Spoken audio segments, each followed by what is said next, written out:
Bonjour à tous, chères familles d'âme, j'espère que vous allez bien.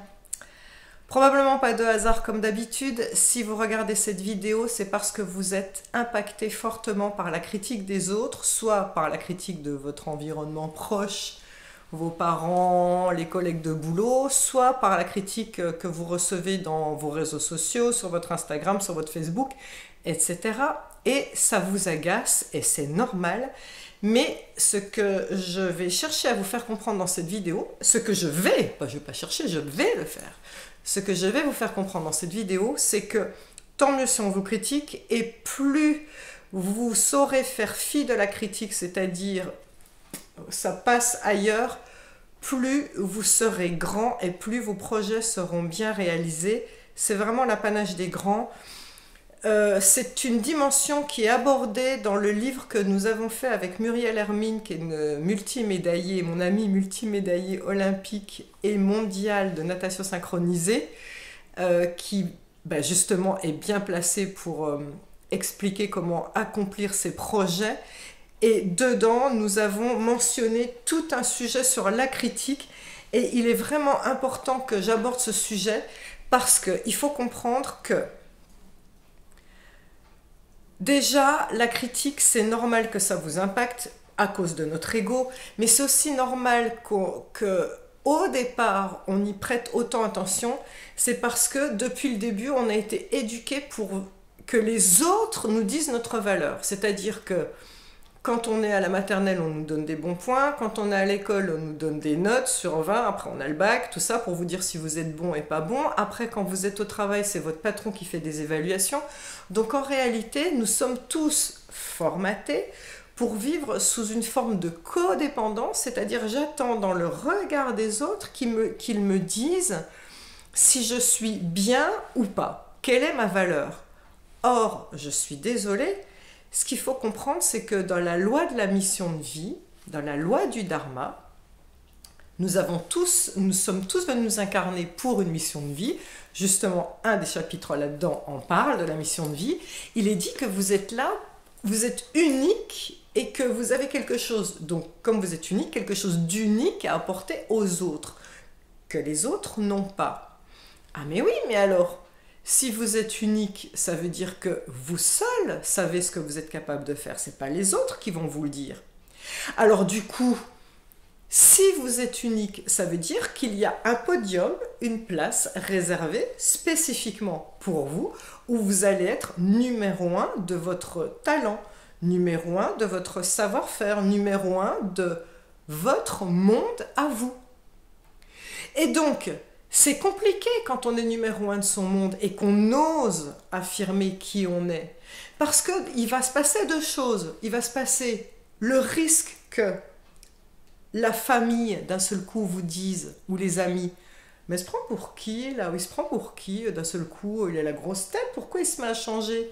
Donc au départ, ils vont chercher à refaire les vieilles blagues potaches de l'époque pour vous ramener dans les vieilles énergies.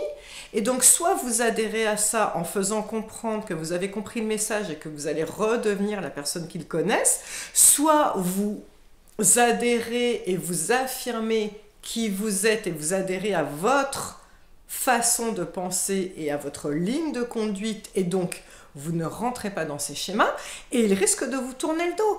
Donc le problème de quand on accède à sa souveraineté, quand on accède vraiment à l'essence même de qui on est, de pourquoi on est là, on prend premièrement le risque que nos proches se détournent de nous et nous critiquent. Première question, êtes-vous prêt à cela? Deuxième chose, quand vous allez monter sur le numéro 1 de votre podium personnel et que donc des gens vont se tourner vers vous pour votre savoir, quel qu'il soit, ça peut être savoir technique parce que vous êtes un très bon ouvrier dans certains domaines, coiffeur, artisan, pâtissier, peu importe, ou alors un savoir-faire de conseil en entreprise, un savoir-faire de thérapeute. À partir du moment où vous avez un savoir-faire, les gens vont se tourner vers vous. Ah mais oui, mais alors là où vous serez numéro 1 de votre savoir-faire, ça va renvoyer aux autres au fait qu'ils n'ont pas travailler sur eux. Donc vous aurez de la critique de gens qui vont dire « Ah, mais elle est nulle, il y connaît rien. » Mais vous mettez de l'énergie, vous déployez de l'énergie pour faire des choses, pour créer, et on vous sape en une phrase, c'est nul. Mais est-ce que vous comprenez pourquoi il ne faut pas accepter ce genre de remarques? Accepter les remarques de ceux qui mouillent la chemise et qui cherchent à être numéro 1 sur leur podium. Oui, là, ce sont des gens qui sont dignes d'intérêt parce qu'ils ont quelque chose à dire. Les personnes qui n'ont pas créé, qui n'ont rien fait, vous n'avez pas à accepter leurs critiques tout simplement parce que c'est trop facile de balancer une saloperie à quelqu'un parce que ça renvoie à la personne au fait qu'elle ne travaille pas sur elle. Ce n'est pas votre problème. La personne qui critique vous parle d'elle-même et de ses insécurités. Donc moi, je vais vous donner une astuce que je mets moi en place. J'en ai deux en fait. Dès que je mets quelque chose en place, par exemple une vidéo, un nouveau livre, une conférence, peu importe, ce que je me dis c'est on ne peut pas plaire à tout le monde. Et donc, il va forcément y avoir quelqu'un qui va critiquer. Et ce que vous vous dites, c'est « Ok, eh ben, tu sais quoi, dans l'assistance là, de cette conférence que je vais faire, ou dans les personnes qui vont acheter mon livre et qui vont mettre les commentaires, il y aura forcément un mauvais commentaire. » C'est comme ça. Et donc, c'est rigolo parce que quand je l'ai vu, je me dis « Check, ça y est, je l'ai eu celui-là. Maintenant, j'envoie l'intention, je passe à autre chose, j'envoie l'intention que ça va bien se passer pour tout le reste. Et quand bien même il y a des critiques, mais c'est toujours pareil. Vous avez des critiques des gens qui se sentent éblouis par votre lumière. Donc ça ne doit pas vous empêcher de continuer à monter sur votre sommet. Plus on est imperméable à la critique, plus on est prêt d'aller vers son succès. Il faut vraiment que vous le compreniez. Ce n'est pas du déni, c'est simplement se réaffirmer, je suis à ma place et je sais ce que je fais. Donc, je me souviens quand j'avais lancé mon deuxième livre, L'énergie de l'invisible, j'avais juste fait le premier en me disant, bon bah je fais qu'un livre et puis c'est tout. Et quand j'ai fait le deuxième livre, L'énergie de l'invisible, bah, il y a eu mon mental qui s'est dit, oh là là, tu prends des risques, tu parles de sujets, l'invisible, les gens connaissent pas, les âmes errantes, tout ça, comment communiquer avec les défunts, tu vas te prendre une volée de bois vert avec des gens qui vont te critiquer. Et j'ai dit à l'univers, bon bah ok, très bien. La première truc, ce sera une critique, et après, comme ça, je serai immunisée contre la critique, et après, bah, je laisse faire, et puis j'aurai que des bons commentaires. Bah, c'est exactement ce qui s'est passé. Je me souviens que j'avais offert ce livre à une personne qui avait aimé le premier livre, et j'avais offert le livre, et puis le retour qu'elle m'en fait, elle me dit « Oh, ça fait peur, ça parle de fantômes, oh là là, je suis déçue, ça n'a rien à voir avec le premier livre. » Et je me souviendrai toujours que j'ai ri. J'ai ri parce que ça ne m'a pas impacté du tout vu que j'étais prête psychologiquement, et j'ai ri parce que j'ai dit « Ah là voilà la personne qui critique ». Et comme j'ai ri, la personne ça l'a déstabilisée parce que normalement quand on vous critique, ça vous nuit quoi, ça vous plombe. Et les gens se nourrissent quelque part de ça, ceux qui vous critiquent, les trolls, ils se nourrissent de ça. Et le fait que j'ai rigolé, ça l'a déstabilisée, elle a dit « Non mais en fait... C'était pas si mal que ça, en fait, non, c'était bien, j'ai appris plein de choses, et c'est elle-même qui ramait pour essayer de me redire des trucs positifs, mais moi je m'en foutais au final, hein. Et c'était drôle, je vous invite vraiment à vous dire ça, quand vous allez lancer un projet, dites-vous, ok, il y aura une personne qui va critiquer, et quand vous la voyez, riez-en en disant, bah ok, voilà, ben voilà la personne qui critique.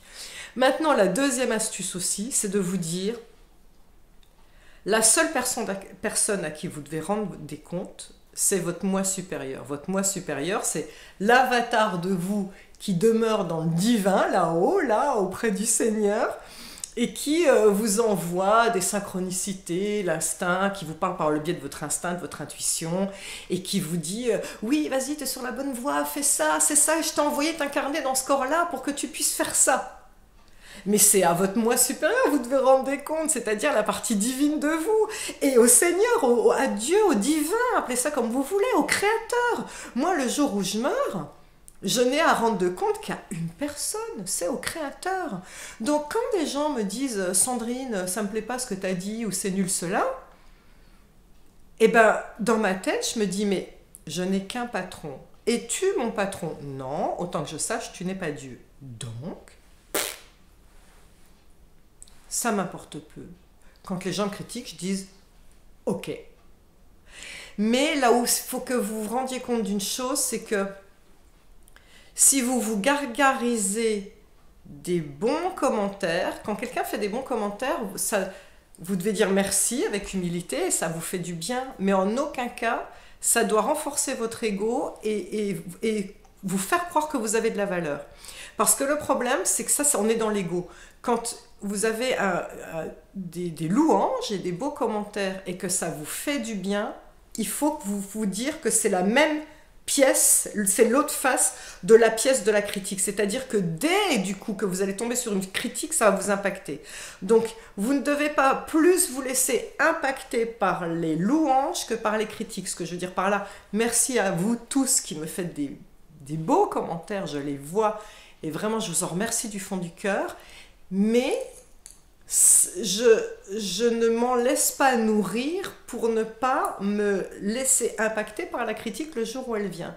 C'est-à-dire que je ne fais pas ce que je fais, mes YouTube ou mes livres, pour plaire, mais je les fais parce que je sais que c'est dans ma mission de vie et que je sais que je suis guidée pour dire ces choses-là et que le jour où je me retrouve face au Créateur, quand je devrais partir et quitter ce monde, je me dirai pas de regret, j'ai fait ce que j'avais à faire, critique ou pas critique. Voilà, donc j'espère que cette petite capsule vous aura aidé, parce que je sais que notre mental et notre ego est ainsi fait, surtout quand on est fatigué, qu'on se laisse facilement impacter par des mots des autres personnes, et vous valez mieux que ça.